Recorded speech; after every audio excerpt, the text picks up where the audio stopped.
Welcome to the first class of the Healthy You virtual program being offered by a collaboration of dietitians from the Thamesview Family Health Team, Chatham Kent Family Health Team, Chatham Kent Community Health Centre, and Tilbury Family Health Team. We're very excited to have you here today.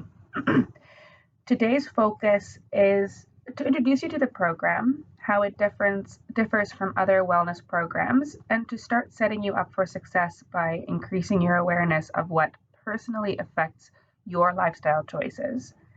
There's no one size fits all when it comes to a healthy lifestyle, and we'll go over this over the next couple of weeks. You would have received a Healthy You workbook last week through an email. Have this ready for each session, as there are extra slides in there, places to take notes, and additional information and resources for you to access. At the beginning of the workbook, there is a Rate My Lifestyle survey. I encourage you to take some time this week to fill out that survey and then to repeat it at the end of the 6 weeks with the survey at the back of the book to see how you've changed your lifestyle over the last 6 weeks.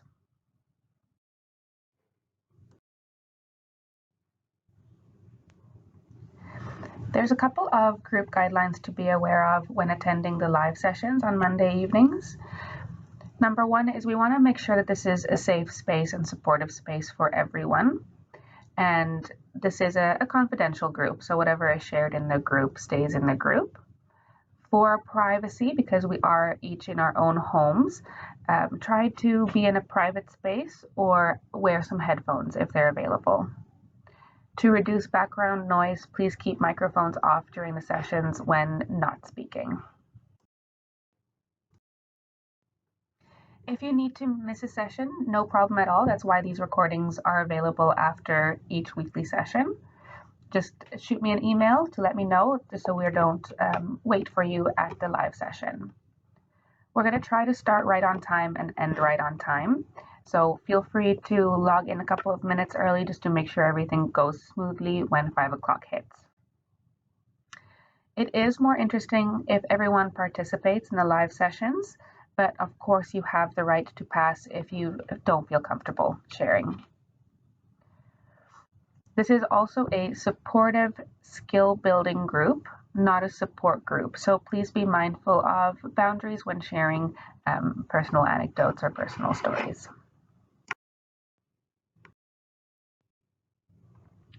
Here are some of the topics that we'll talk about in today's session.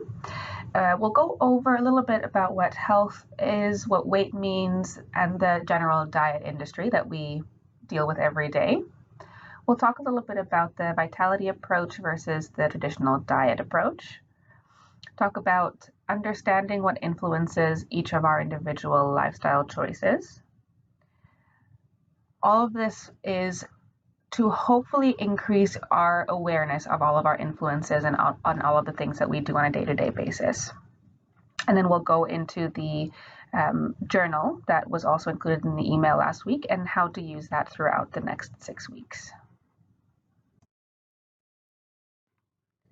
Now, before we get started in our online program, I want you to take a minute and write down why you're attending this group and what you're hoping to get out of the short time that we have together over the next 6 weeks. Feel free to pause the video here and take some time to think about your answers, jot them down in your workbooks, and then click play to continue on with the session.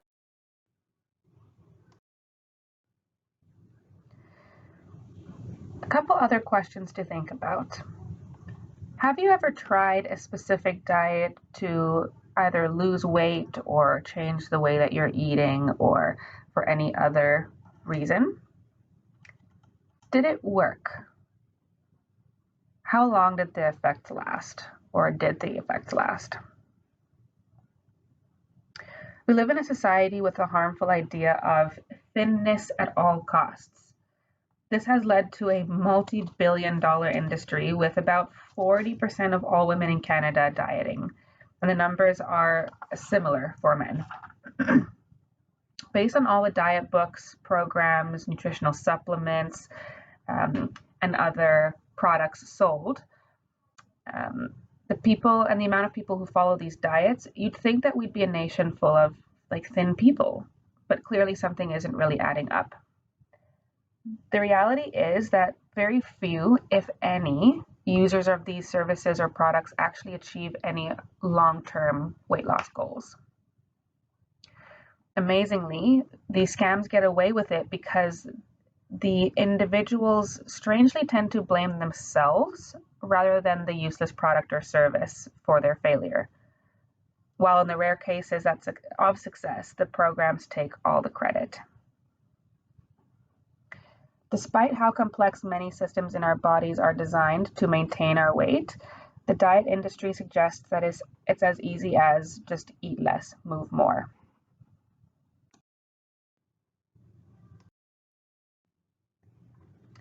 When we are talking about the concerns with dieting during this course, we are referring to restrictive dieting. The word diet simply means that what we eat in a day, but the diet industry has gradually warped that to mean specific styles of eating that are drastically reducing calories or cutting out large food groups. Now, leptin is a hormone that signals fullness to our brain. When we are dieting or overly restricting our foods, it leads to our leptin levels to drop, which creates physical and emotional feelings of deprivation, basically, which causes us to want to eat to feel better. This in turn causes us to seek out more food, often pretty energy rich, so high in calories. Pretty much everyone have learned, usually early in childhood, that food can help us feel better. How many of you remember being offered a treat or a favorite meal or something special to eat as a comfort when feeling upset or as a reward for achieving something? Dieting creates this cycle of deprivation followed by eating, often more than usual or something sweeter or richer than usual, which can then cause feelings of guilt, regret, shame, and leading to further restriction. Can you relate to this at all? When we're caught up in this cycle, people often think that what they need to help to get them out of it is more rules, more rigidity, more restriction, when in fact the opposite is true, which is quite scary to think about sometimes.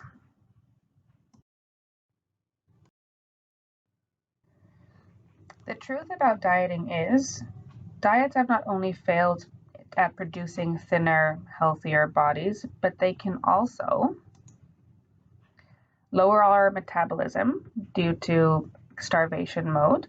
The body wants to minimize energy loss to protect itself, and also due to the loss of lean body mass. So our metabolism slows down. It actually increases our cravings and appetites because it increases the breakdown of foods, causing more hunger and more food cravings.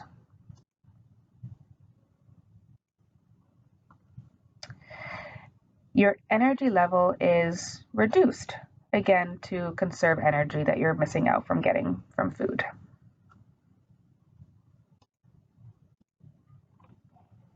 We tend to lose touch of our internal hunger and satiety signals when we're not getting consistent nutrition. This can also lead to more emotional eating that is driven from more feelings and emotions than actually feeling hungry. It can increase fat storage enzymes and decrease fat release enzymes, making our bodies more efficient at storing and retaining fat.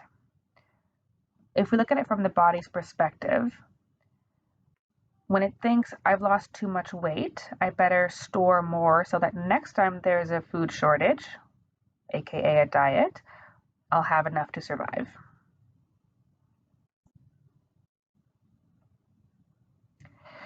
It increases the risk of developing disordered eating patterns and, at worst, eating disorders.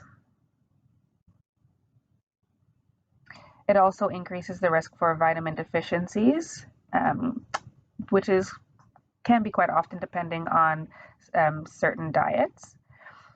But this can include things like vitamin B12, omega-3 fatty acids, vitamin D, magnesium, calcium, and a couple other minerals.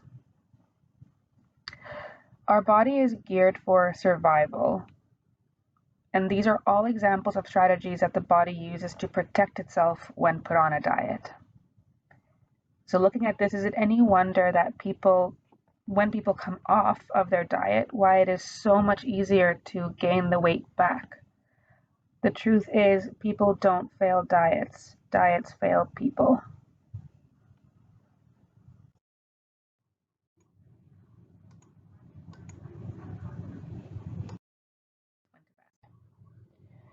Our goal is to give you the tools to help you improve your eating and activity habits and improve your health through that.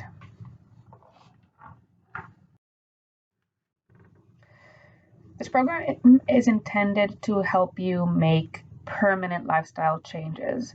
This is not a program that focuses on dieting. We will address physical, psychological, and nutritional health issues to promote a healthy lifestyle. What you can expect is a non-diet approach to help you improve your health and to interact with other members of the group, doing hands-on activities and learning from others' experiences as well. It is not a diet or a quick weight loss program. It looks at your overall lifestyle.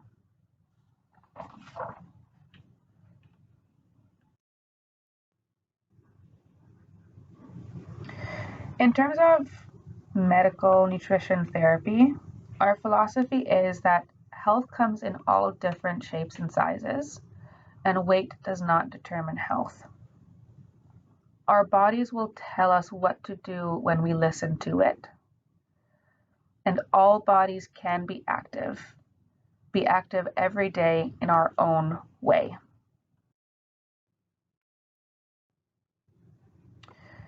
So we've already discussed that changing weight is difficult to do, and for many people, weight loss may not be sustainable in the long run. Our focus is on helping you build healthy habits, but throughout the course of this program, you may learn about factors influencing your intake and your activity that lead to positive changes in your weight. Our goal is to help you adopt healthy habits that you can do for a lifetime, regardless of your size. The idea of finding your best weight is letting go of striving for specific numbers and letting your body dictate where it is more comfortable. Because if we try and force it to be a size that we think we need to be, oftentimes this leads us down a path of yo-yo dieting and actually ending up at a higher weight over time rather than a lower weight. At the end of the day, we cannot guarantee that your weight will change, but we can give you the tools to stop stressing about your food and encourage behaviors that help you to take good care of your body.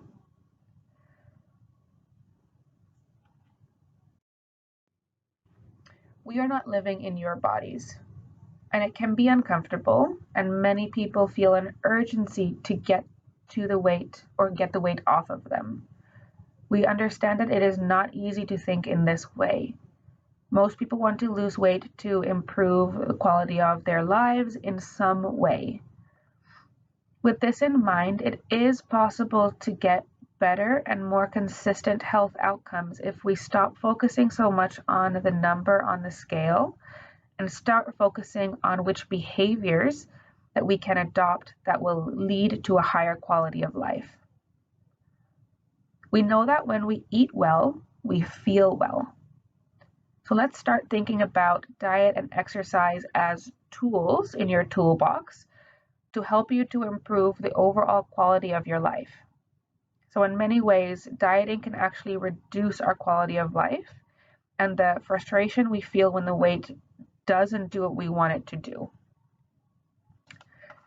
But if we wake up every day with the goal of feeling as good as we can, this can often lead us to the best direction, whether our weight changes or not.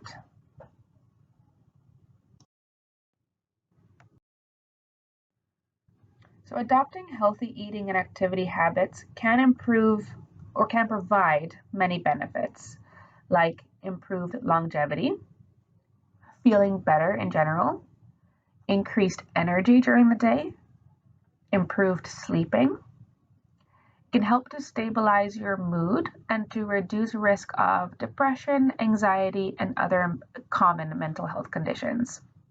And I know this has spiked for almost everyone over the last 2 years with this pandemic. So hopefully we can improve that part of everyone's lives. It can improve pain management and result in better mobility overall. It can reduce your risk of diabetes by 70% and reduce your risk of heart disease up to 30%. And it may reduce your need for medication. So the benefits of following a healthy lifestyle can extend into many areas of our lives. I want to give you a little bit of an overview of what to expect the next couple of weeks that we're together. So the Healthy You is a 6-week online lifestyle program that helps people achieve better health and wellness through food choices, increased physical activity, and feeling better about ourselves. This week will focus on getting you acquainted with the program itself, starting to rethink how you look at lifestyle choices, and taking some initial steps in increasing your awareness so that you can make future goal settings more meaningful. Week 2, we will look at, we will work on being a little bit more active, improving our self-care, where our motivation can change, comes from, and review how to start setting effective goals. Week 3, we will learn more about nutrition, focusing on when, what, and how much we eat throughout the day. Week 4, we'll get more practical with a focus on how to better plan meals, how to make them more filling, and tools to make preparing your meals easier. Week 5, we'll continue to build on these ideas by talking about how to understand labels, food labels, and how to navigate the grocery store and make healthier choices. Week 6, we will give you a chance to bring it all together, practice what we have learned, and then talk about next steps to continue on your Healthy You journey. So what now? Over the next 6 weeks, we will gradually work through the steps above to help you make meaningful changes to improve your health. Everyone's journey will be different, and it's important not to compare to others, even though I know this is very, very hard. We will learn many new skills to try, so try to be patient, ask lots of questions as we go along, and try to enjoy the process. So we're going to try to increase your awareness, identify where you are ready to make changes, learn new skills to help you make these changes, and start making the small, meaningful changes. We'll help to kind of monitor your progress as we go along, identifying barriers and successes and strengths, and we'll kind of repeat as needed.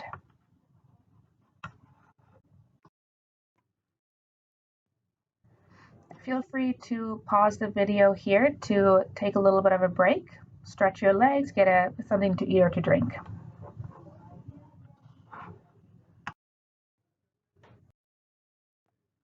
Okay, returning to our Healthy You Vitality approach, you can see that there are a lot of factors that can impact our well-being. Before we can make meaningful changes to our health, we have to first become aware of what is actually impacting us.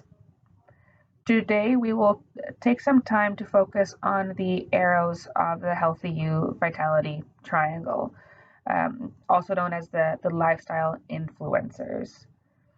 You need to increase your self-awareness to help you identify what is impacting you before we can make meaningful changes.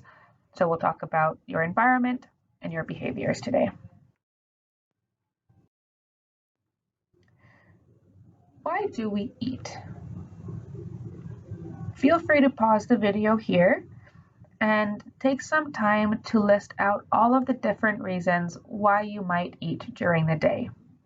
There are a lot of reasons, and it's important to understand what our motivations for eating are if we're hoping to change specific eating patterns. After you've identified a list of reasons to eat, keep this somewhere, because all of these reasons to eat can be considered eating triggers that we'll talk about throughout the session.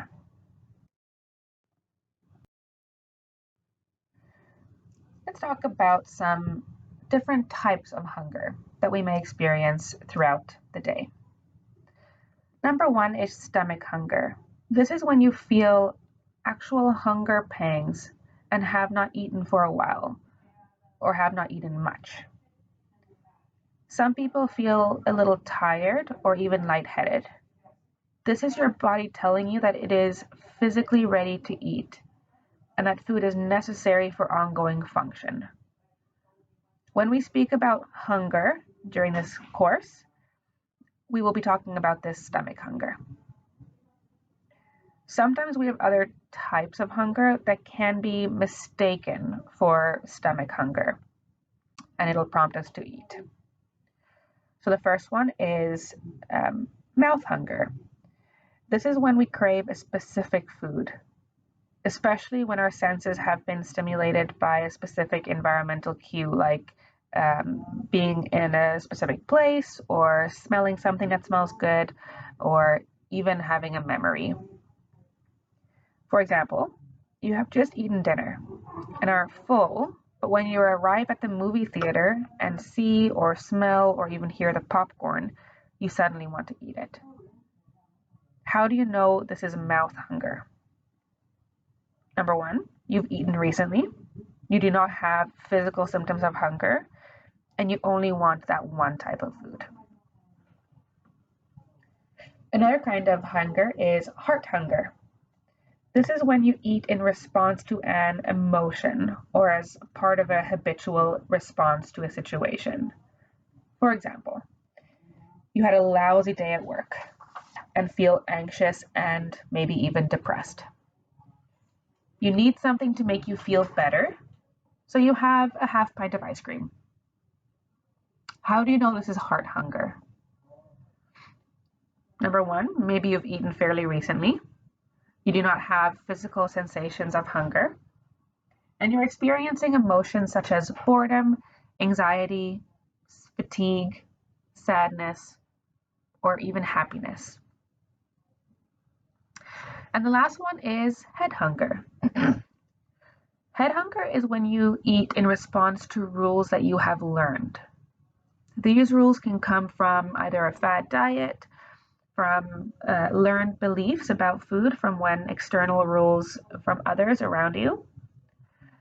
For example, you are avoiding bread because on the keto diet, you need to strictly limit your carbohydrate intake, or you eat something on your plate even when you're not hungry because that was a rule growing up to finish your plate.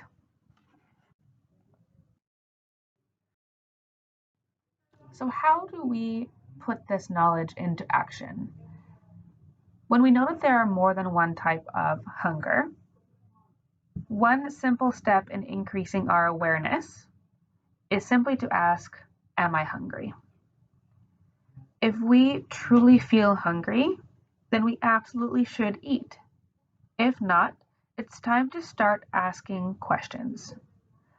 The goal is not to be judgmental or feel shame about why you are hungry, but better understand what is creating the sensation of hunger. What is making me want to eat right now? What kind of hunger am I experiencing? Is this a craving? You may still choose to eat, which can still be appropriate, But just taking that small step to tune into your body is the first step in waking up your sleepy executive mind so we can make active choices about eating rather than autopilot ones.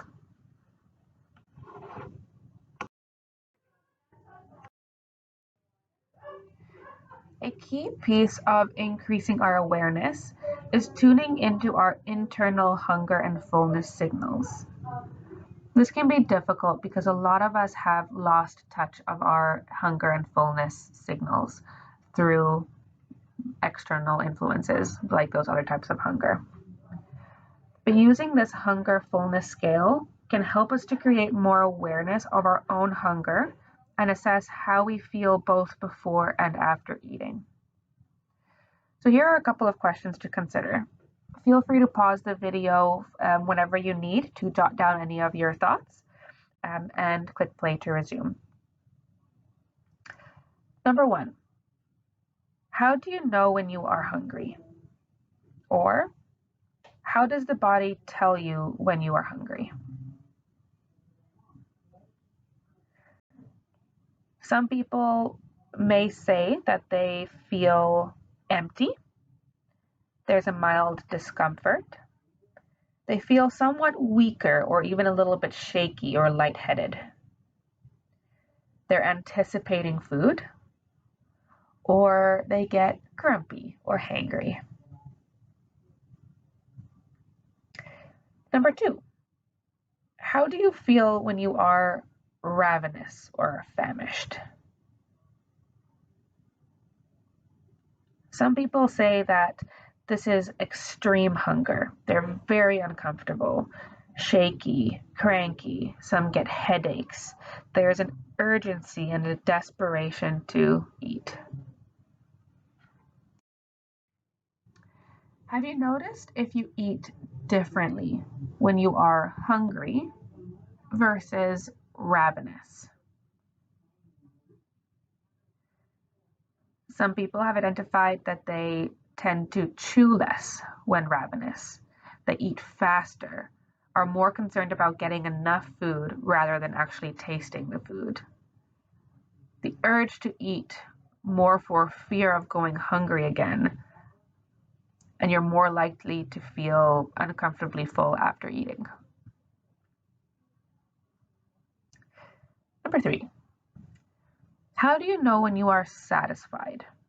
Or how would you know you had enough to eat? A couple people have said that this is when hunger goes away, when you're feeling a little bit more energetic, maybe. Food still tastes good, but perhaps not as good as the first few bites. Number 4, how does your food taste when you are at a 3 as compared to a 5 or a 6 on the hunger scale? 3 being hungry, 5 or 6 being satisfied or full. Some people have said that the first few bites when they're hungry generally give a great sense of pleasure. But as we continue with the meal, there's a general decrease in interest in eating. Feeling filled up could be a positive state. Eating past feeling satisfied could be rewarding if it's a deliberate decision to eat more, like on special occasions, as opposed to feeling very full from eating a bag of chips while watching TV and not really paying attention to it. Number 5, how does your body feel when you eat past the point of being full? Some people say that it feels uncomfortable, might feel sleepy, may experience heartburn symptoms, even nausea, and sometimes might even develop a slight aversion towards eating. Hunger can be erratic. You may be hungrier some days than others, and physical or physiological hunger depends on what you ate at your last meal, how long since you ate your last meal, and how active you are. There are rhythms of hunger. By tuning into your own body, you will start to recognize these rhythms. There is a sheet in your workbook that summarizes the types of hunger, as well as the hunger scale that you can review as a good way to start practicing tuning into your body. This hunger scale is also a part of the journal that we will encourage you to use every week, which we'll discuss at the end of the class.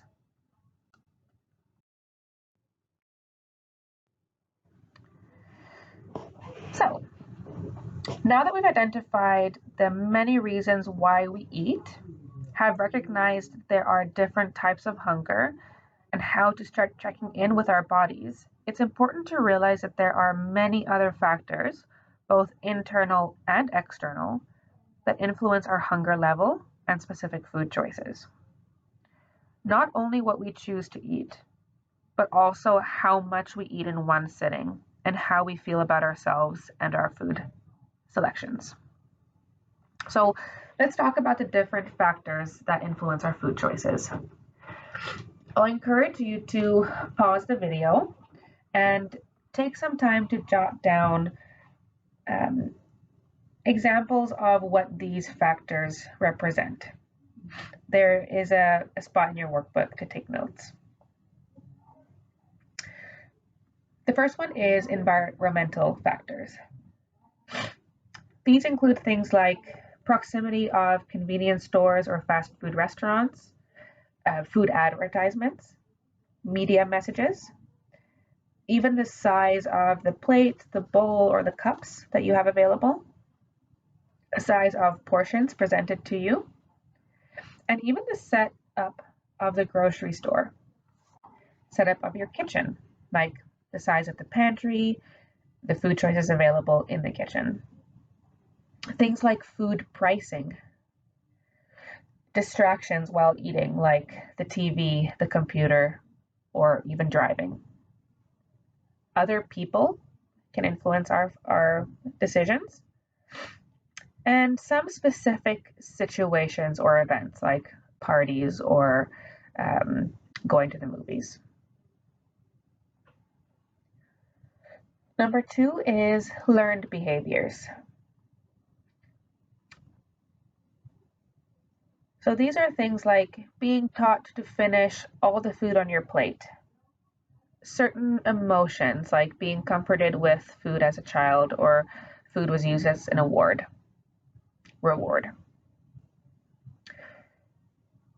It's normal to include certain foods as part of celebrations, and we're taught that always to eat dessert after dinner in some houses. Number 3 is physiological factors. These are biological factors that influence our eating, like the biological need or drive to eat. So these include lack of sleep, which can influence on hormones that affect appetite regulation, stress levels, affects cortisol levels in our body, and again, food choices. Meal timing can affect our blood sugar levels and therefore trigger cravings, and hormone levels. Number 4 is emotional factors. So this relates a lot to that heart hunger type of hunger that we talked about.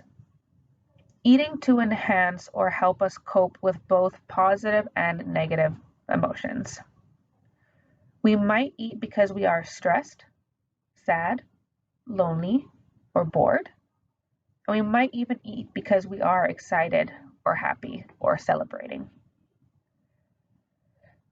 Hopefully you've had a chance to start writing down some of the examples that we discussed about all of these factors.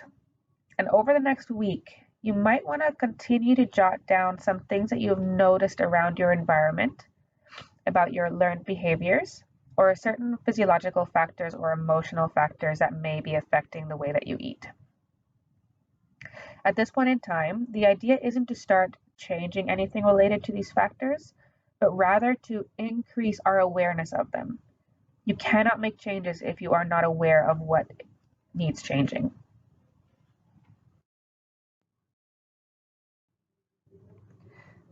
Now let's try to tie this all together and apply the new awareness of being more mindful about our choices. This new awareness lets us make up that sleepy executive mind and make active choices about our food and lifestyle. One method of being more mindful is using the STOP method. The S stands for stop what you're doing. Take a moment to simply pay attention. T is take a breath. Take 3 deep breaths to help calm the mind and body. This will allow you to listen to what the body is telling you. O is for observe non-judgmentally without expectation. Observe your body sensations, emotions, and thoughts. Ask, am I hungry? Or is something else going on? Sometimes food cravings are from real hunger. This is more likely the case if it's been a while since your last meal or snack. Symptoms of real hunger may include the stomach rumbling or pangs, feeling weak, faint, or physically empty. Check in with yourself. Use the hunger scale to work on getting in tune with your internal hunger signals. What might be the response? And by response, I mean body sensations, emotions, or thoughts if you act upon the cravings. What might be the response? Again, body sensations, emotions, or thoughts if you don't act upon the craving. P, proceed with awareness and kindness. Is it real hunger? Yes. Eat. Practice mindful eating by checking in with where you are on that hunger scale and try to eat in accordance to your hunger level. If you're not hungry, you have a choice. You can eat anyway and practice the mindful eating, or you can use a simple strategy to help the craving pass. Delay, for example, is trying to put time between when the craving hits and when you give into it. It might feel like a loss still giving into a craving, but the research suggests that more time we put between when a craving hits and when we choose to eat, the less power it has over us.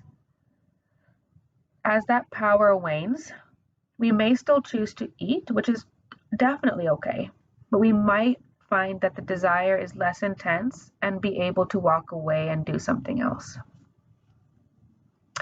Distract. This is about keeping ourselves busy with another activity so we stop thinking about the craving. If you would like, pause the video here and jot down some quick, easy activities that you can do when a craving hits to distract yourself. A couple of examples may be calling a friend to chat, playing with your dog or your cat, going for a walk, doing your nails maybe. The important thing is the activity can be done right away with little prep and keeps the mind busy. In a way, this is delaying, but with the advantage of making time pass more quickly because we're actually doing something. Substituting is another strategy. This is when we substitute our cravings for what we are actually craving. For example, if we had a stressful day at work and a craving hits when we're not actually hungry but feeling pent up, how might we cope with this stress instead of eating? Some people find that taking a relaxing bath might help. Other people might enjoy going for a bike ride or just getting outside in nature. Depends. So using the stop exercise, proceed with awareness, but without judgment. Work towards acting in a way that supports you and your needs in each moment, as well as your long-term goals. The idea is not to get rid of emotional eating completely. Rather, let food be one way that you can comfort yourself without it being your default solution. Most importantly, though, you want to get a better understanding as to why you are driven to food in the first place.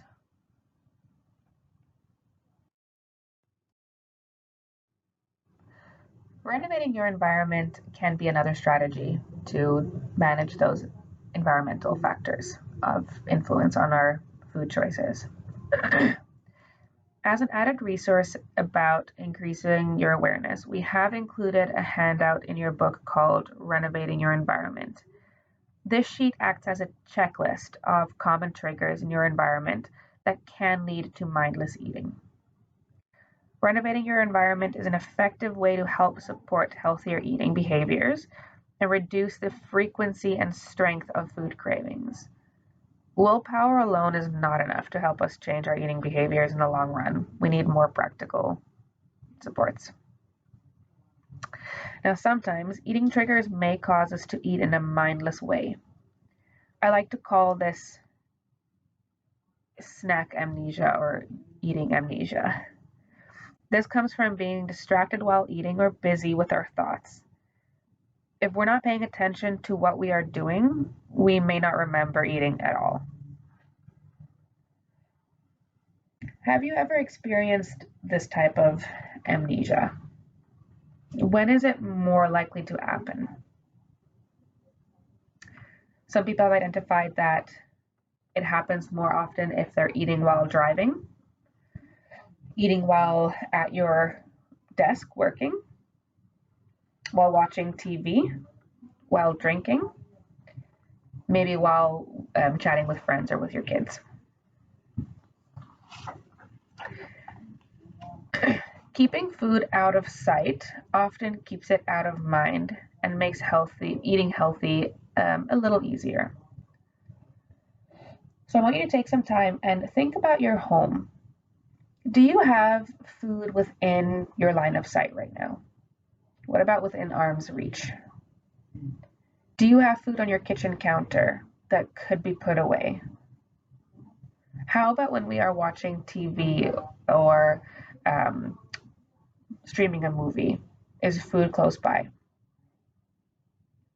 What could you do differently to put food out of sight or in the freezer to reduce cues prompting you to eat?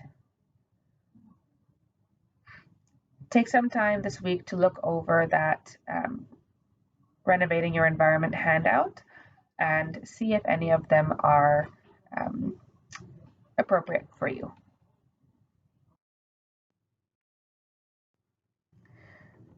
Now, we will be covering a lot of material in this group, and part of helping you make successful changes in your eating and activity habits includes becoming more aware of your eating and activity patterns and the factors that influence them. The Healthy You Journal, which was sent to you in an email last week,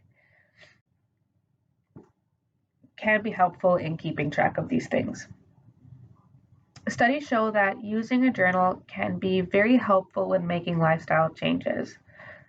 The journal has been designed to help you to, number one, become more aware of what you are eating and why you are eating it, and therefore help you to better understand your eating patterns. Number two, helps you to tune into your body cues both before and after eating. Number three, identify your own personal eating triggers, such as environmental factors or specific thoughts, moods, or feelings. Number four, better understand how your physical activity level may play a role in your overall health and well-being. By tuning in and paying more attention to what our body is telling us, we can gain a better understanding of how we respond to certain foods and can then adjust the way we eat accordingly. Okay. So there's a couple of different areas in this journal. Tracking when and what you are eating. The hunger scale that can be used to start tracking how hungry you are is on the page.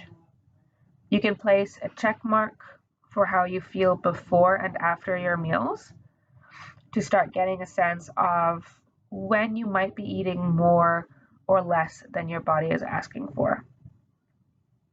Note that there are other areas in the journal where you can track goals and activity as well, and we will discuss these more in the next week's class. It is helpful to acknowledge that journaling can be really difficult, especially at first, but it is a very helpful tool to becoming more mindful and adopting different eating and activity habits. You don't have to track everything you eat. You can use this journal more during times that you are struggling with your eating to identify what those triggers are in those settings.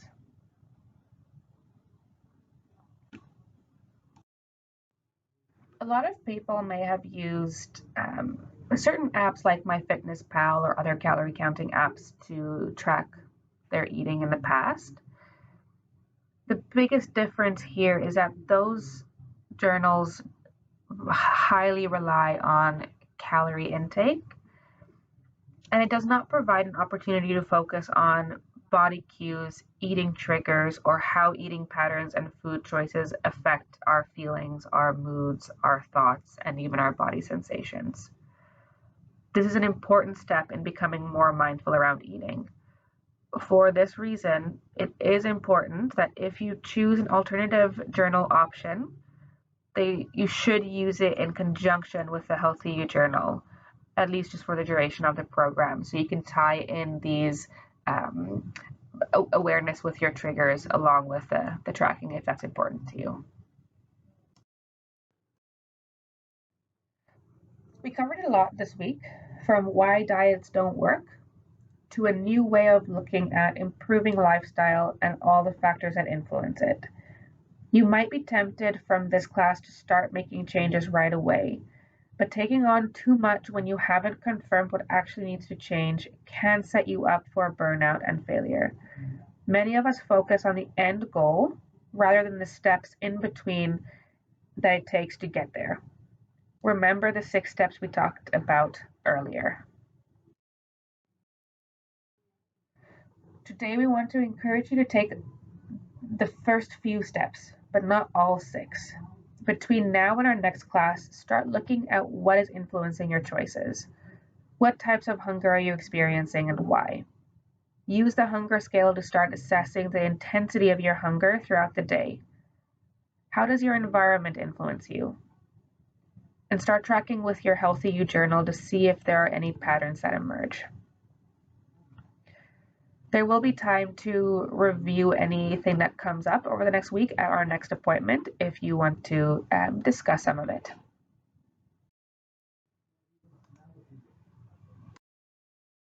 If you have any questions from today's recording, feel free to jot it down on a piece of paper and bring it to next week's class to make sure that we touch base on whatever is most important to you.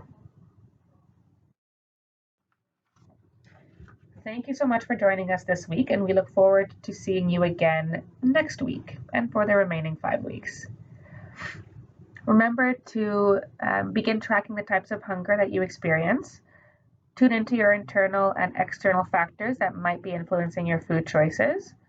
Begin journaling, and check out some of the other resources in your Healthy You workbook. Thank you so much.